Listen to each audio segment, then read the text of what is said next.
Hello, I'm Diane Russin-Duran from Glen Elm, Maryland, and I'm really excited to be here today. I'm going to be sharing some techniques for using digital imagery in quilts. I've been using digital imagery in my own quilts for over 10 years and quilting much longer than that, and this is a technique that I come back to again and again. We're going to be covering a lot of ground.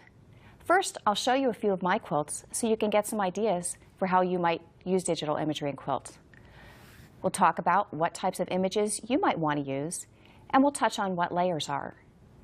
In Chapter 2, we'll come back and we'll do some simple digital editing techniques, kind of photo manipulation 101.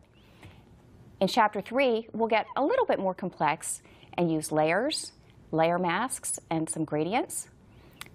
Chapter 4, when we have an image ready, we'll talk about how you're going to print, things you do to the fabric after printing, fuse basting, and I'll show you some techniques to add a little more color and also how I quilt. In Chapter 5, once we have a new eye to look at our quilts, we'll look at some of my quilts and see exactly how I created those compositions. So often when people are thinking of using digital imagery in quilts, they think of a single image, like maybe in a memory quilt, an image that's surrounded by some type of frame. I prefer to create a larger composition out of a variety of images. So let me show you what I mean. This quilt is one of the first large quilts that I made using this technique. And what I did was to scan in several parts of this, we'll call it a painting. And because I was scanning in very small areas, I had to do that at a very high resolution so the computer would have enough information to work with. I did some very simple manipulation on those images, and really this is simple in that they're just maybe 2 or 3 images just butted up against each other. So let's look at a slightly more complex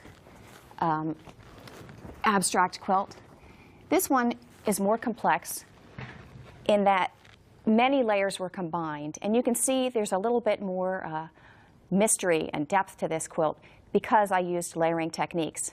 Again, it started out with just scanning in 2 bits of a painting, but you can see how it has just more of a presence.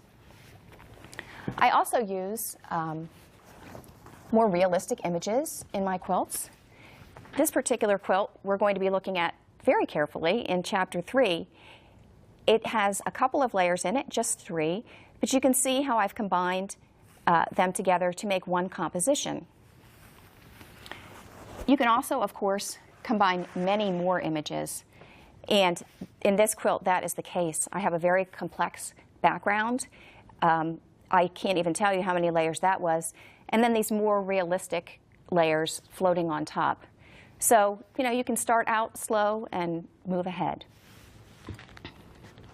So let's look at some of the images that you might want to use in your own quilts. As I said, you could scan in something like a painting. You could certainly scan in a drawing or old documents or old photographs. You can also scan directly into your printer. In this case, nearly the whole printer bed was covered, so I wouldn't need to scan it in at a super high resolution because you've already got a lot of information there. We could also, a lot of times you might think, oh, I need to have a super fabulous camera to take my pictures to use for art. And that's just not the case anymore. I took this picture with my cell phone. I did use an app that modified the color slightly, but I think this has some real potential.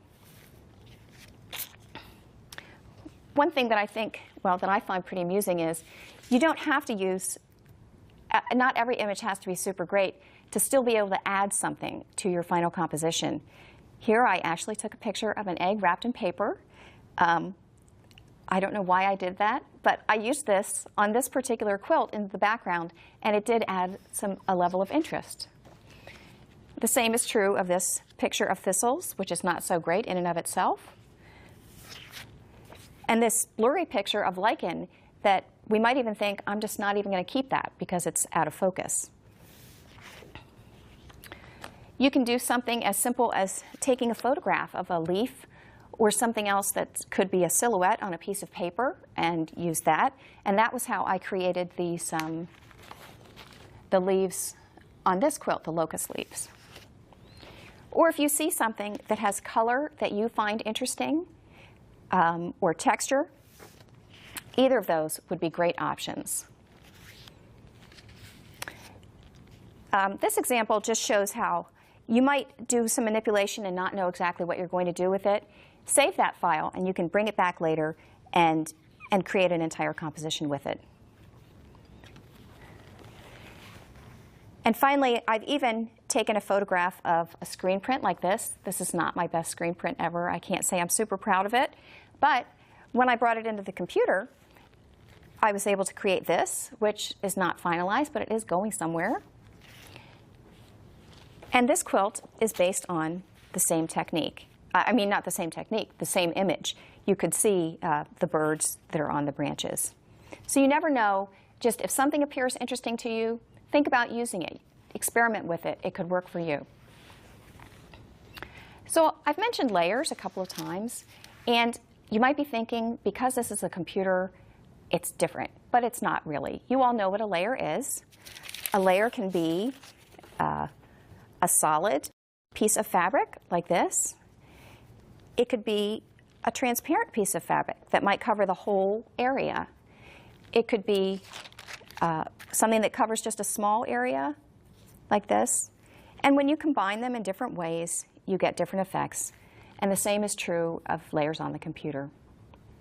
So, in just a minute, we'll be back with our next chapter, where we'll hop on the computer and use Photoshop Elements 9 to do some basic digital editing.